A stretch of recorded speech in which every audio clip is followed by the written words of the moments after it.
Hello and welcome to How Not to Play, the channel where I play Magic madly. So today we're going to do something a little bit different. Let's see, we are going to look at the Jump In event.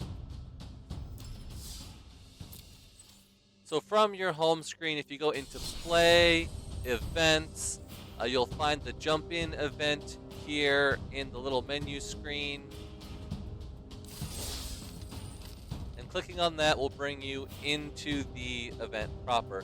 What Jump In is essentially you do 1,000 gems or 1,000 gold. So it is very cheap and easy. Often it only takes like 2 dailies to do. So if you've got 2 daily quests, run those out in your starter deck duels. You can go into Jump In. It's only 1,000 gold. You will get 2 half decks. As we read the little description here, there's a variety of themes. They are in Alchemy, unfortunately, but whatever. So are the starter duels. So each deck will have a theme, and they are generally placed over the current standard sets. So as we pay our way in, we will get our choice between our first theme. So here we have the blue-green Merfolk from Ixalan. This is mono-red Phyrexians, focusing on the oil mechanic. In Phyrexia, all will be 1. And Recruits features the white, as we see from our featured card, the Enlist mechanic out of Dominaria United. On my home screen, if you noticed, I have a quest. My daily quest today is to do white and green, so I'm going to go ahead and pick the white Recruits pack here to help on my daily quest for today. And then my second pack will be, once again, random. We've got Bittersweet is the mono black from Wilds of Eldraine. Charmed is mono white from Wilds of Eldraine. And Boosted is going to be our white-green archetype from March of the Machine. So, like I said, my quest is white-green, so this is very good for me. I could do either Boosted or Charmed. I do kind of like going Charmed for mono white. It would make my mana extremely efficient because you do get each pack is 20 cards and there are lands included. So that would put me, if I do the boosted, then I would be at 3/4 plains, 1/4 forests. Whereas if I do the mono white, it's all going to be plains. So we'll go ahead and grab those 2 packs. We'll confirm our picks. And then we just go in and play with the deck. You can play as many times as you want. When you get 1 win, you'll get a random reward card that will be uncommon or better. At that point, you can either resign to jump back in, or you can keep playing to get a better feel for the deck, the cards, or whatever. So let's go ahead and jump into the game because that's why we're here. Not only do I have my daily quest of casting white and green spells, but I also have my personal quest of getting 5 wins per day for my Mastery of Past experience. So let's jump in. Alright, so here we've got all of our planes, and oh yeah, I'm a mono white deck, so that works for me. Spellbook Vendor is on 2, Dutiful Griffin on 5. Well, I am kind of... Oh, that was neat. I didn't even see that. It gave me the option for a free mulligan. So normally when you mulligan or you throw your hand back, you have to take 1 less card. But with a free mulligan, it just lets you give a free pass, I guess because the Jump In event is geared towards newer players. So it's a little more lenient, gives you the option to get a better hand with no penalties. So that is really cool.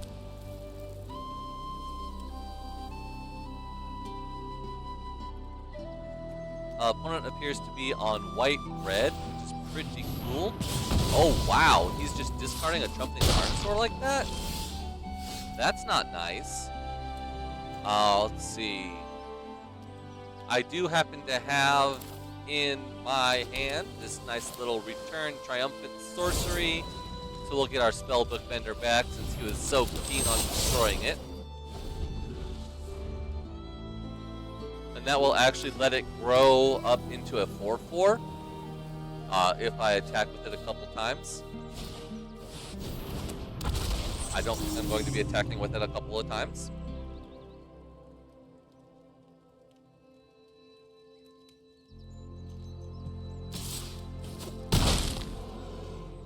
Oh, because it got Menace. That's why I wasn't able to block. So whenever it attacks, at the beginning of combat, I can pay 1 to put a Sorcerer roll on it. If I do, that will replace the Young Hero roll, so I don't want to do that yet until I've gotten a couple counters from the Young Hero. I do kind of want to stall for time, but I don't have 5 mana yet. Alright, Archon's Glory is an instant with Bargain to give it flying and lifelink. I think, honestly, Prayer of Binding is probably my best play here. So we'll bind the Dynamiton, swing out, he'll get a +1 from the Young Hero. And if he does cast another creature here, I will have my 5th mana for Stall for Time and the blue to kick it.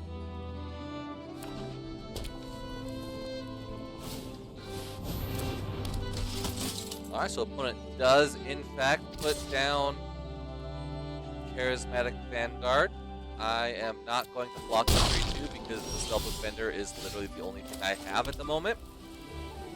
So let's go ahead and stall for time here. Cast with Kicker.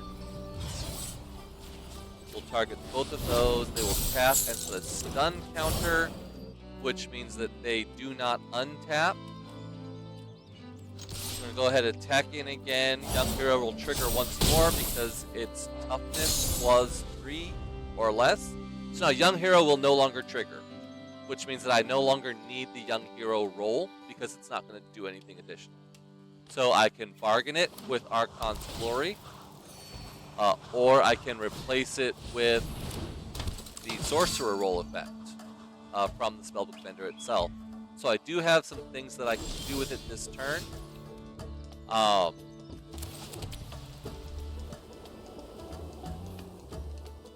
So I think I am going to, even though Archon's Glory is an instant, I'm going to go ahead and cast it now with Bargain.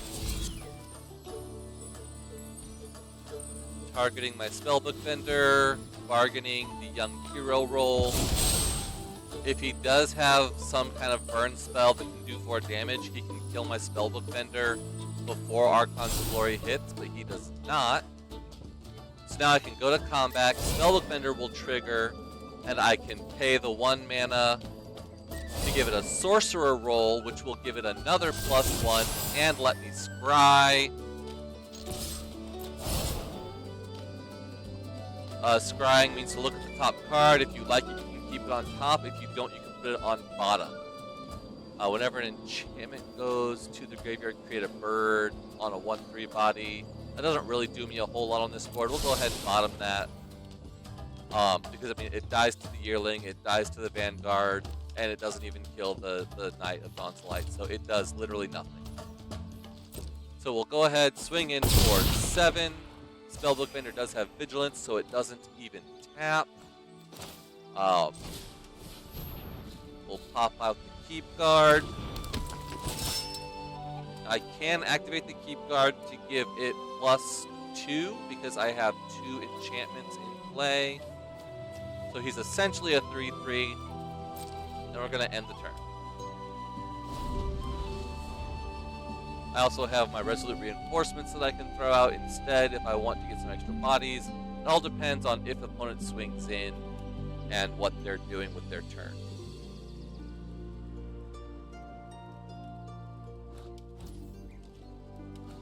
So let's see what they do. They are swinging in. So let's go to blockers. We will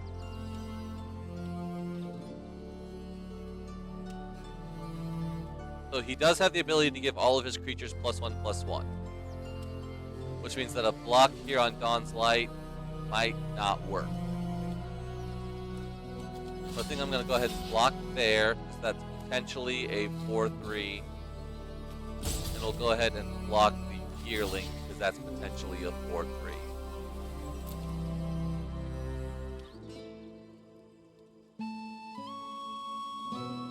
We'll see if he activates, or he could just have a different combat trick.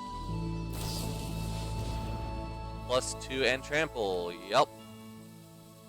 That will kill my vendor.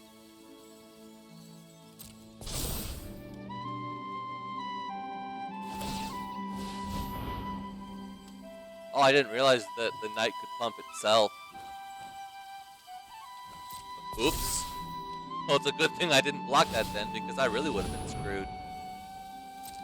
Alright. Well, let's go ahead and pump up my Keep Guard too, so that we have an even trade on the others. And I'm going to have to figure out something to do with that knight. I think I might have.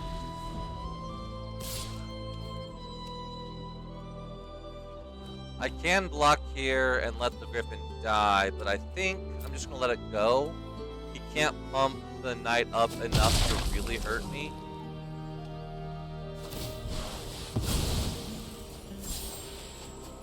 Wow, that was a lot of land on top. So he discovers into a 1/3.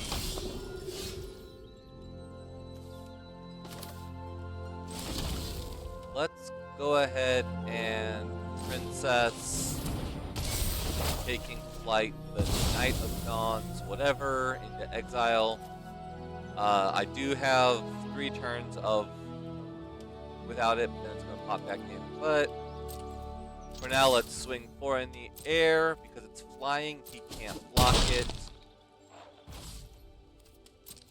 End turn, he can attack back with 1 damage, but 1 damage is far from 13.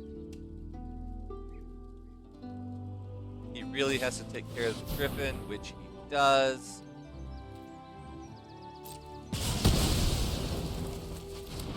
Which is honestly great for me.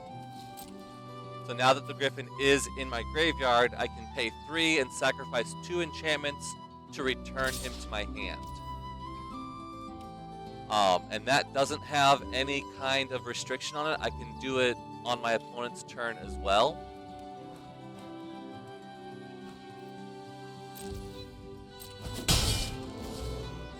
But I have something. Oh, it's got Vigilance. I didn't see that had Vigilance, so I can't even attack. Alright. So we're going to cast the Resolute Reinforcements. Since that has Flash, I can cast that on my opponent's turn. Princess takes flight. We'll give one of them +2 and flying. So we can go to combat. I can attack in for 3 damage in the air.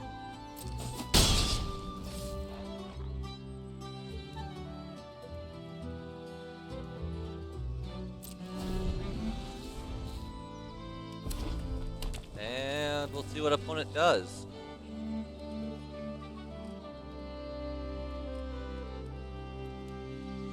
Unfortunately, the only way for me to get my Griffin back is to give my opponent back his Dinotomaton.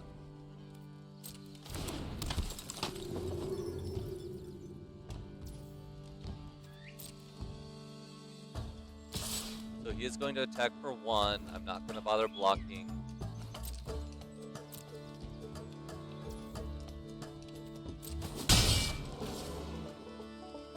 But before I go to my turn, I am going to bring the Griffin back to my hand.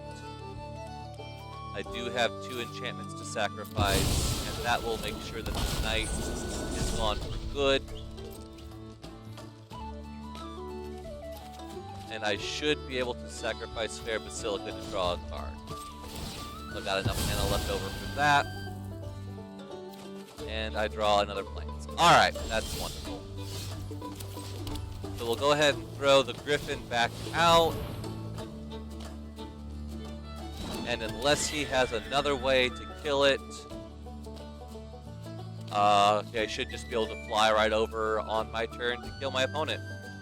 If he does attack in with the dinosaur, Runic Shot. Oh, never mind, it's a sorcery.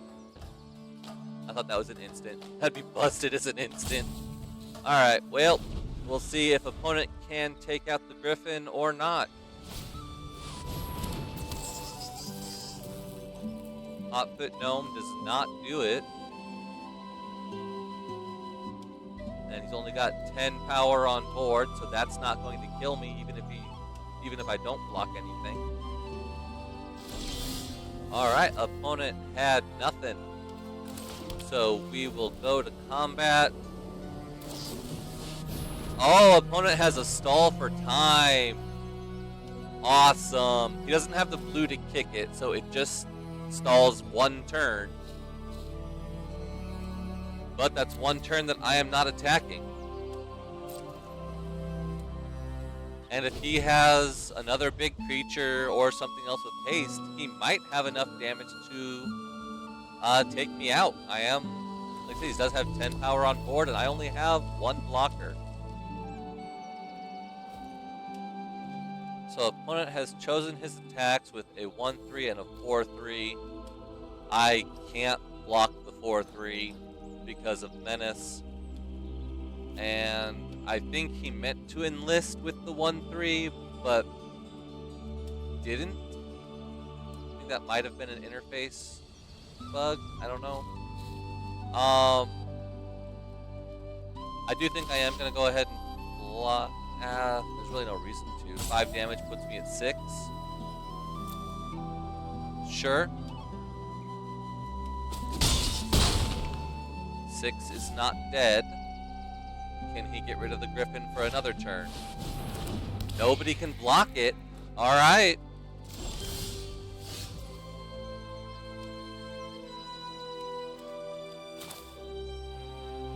Well, now's about the only chance I'll have to do this, since it is a sorcery speed.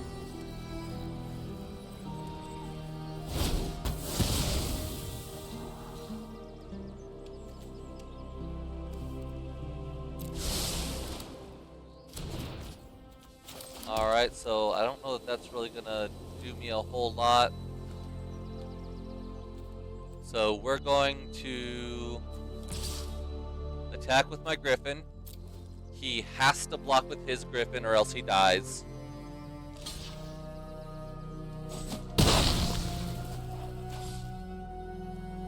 And so opponent he does have lethal on board if he can tap down my other 2.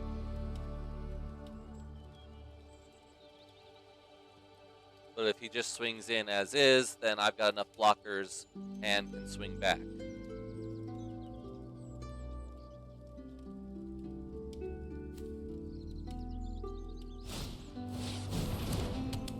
Ooh, Atali's Favor, discover 3 hits, a Scytheclaw Raptor. Oh my goodness, that is a really big board. He can give it haste with his gnome, and that is a big swing.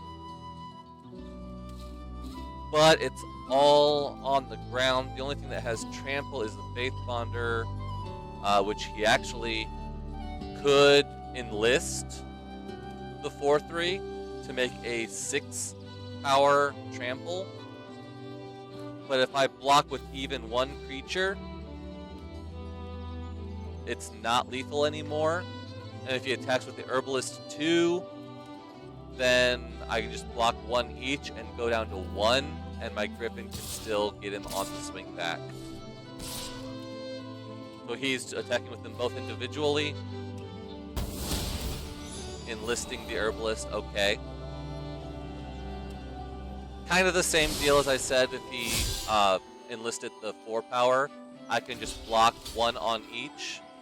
I don't have to block the Faith Bonder here because he is completely tapped out. He has no other way of pumping it. He does have some mana open, but no spells in hand. So blocking the Raptor is all I need to do. I'll go to 2 life. And then I can just swing in with the Griffin.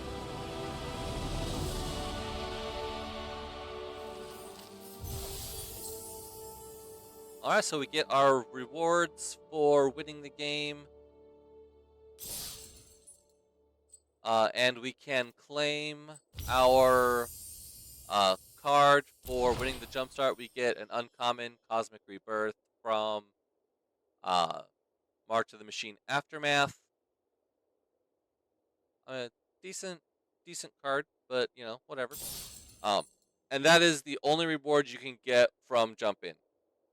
The 2 cards that, or the 2 packs that you got are added to your inventory. So we get every card that was in these packs. Those all go into your inventory or your collection. And so from here, you can either play again, which if you lost your jump-in match, any spells that you cast will still track on your daily quest completion, so it's still worth playing again. And then once that fills up, you get your reward for completing your daily quest.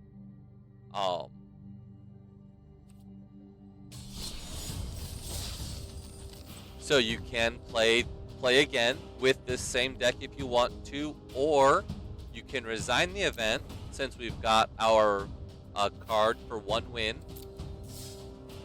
And then we can drop 1,000 gold if you have it again to play another event.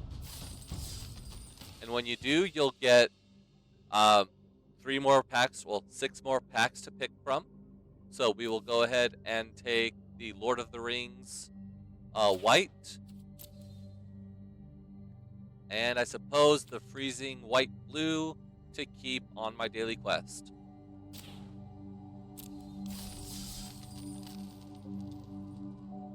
And you can do that as many times as you want. Or you can go back to doing the starter deck duels, which don't add anything to your inventory. And so that's basically what the jump-in event is. It's a nice, cheap way of getting some cards into your inventory or into your collection while having fun and getting some experience playing the game in a very light, non-competitive atmosphere. So I hope this video helped, and like this channel for more content, subscribe, and I'll see you in the next video.